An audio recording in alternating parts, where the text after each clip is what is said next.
bao giờ sủa giờ này sủa ô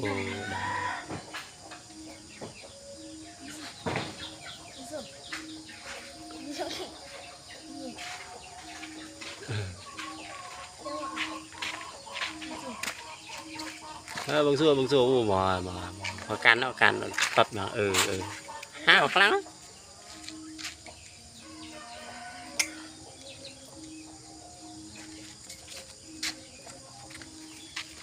háo tao ở háo ta bây giờ xí bạn muối nhà mà đấy về học này thì anh chụp thẳng bạn gì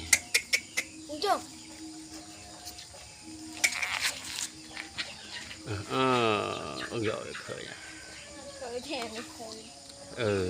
chắc này choán nè ban cho xí tàu ba dân sợ nè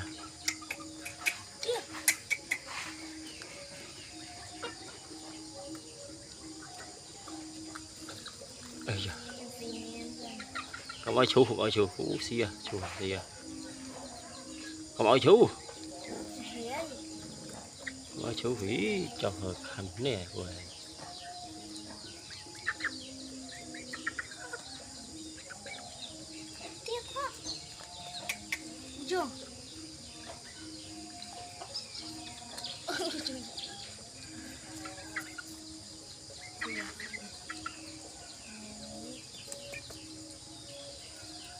cho anh vui coi tiền anh không bắn gì dạ chưa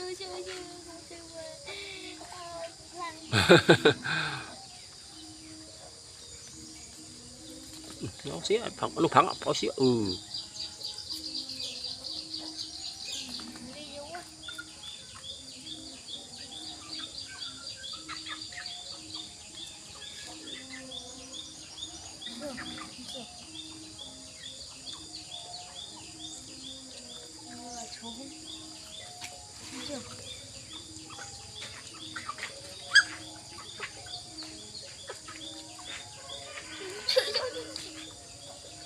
mòn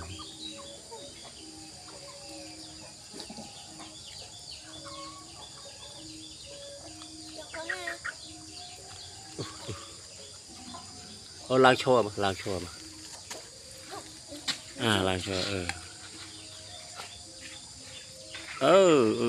trời ạ mày ăn muối nè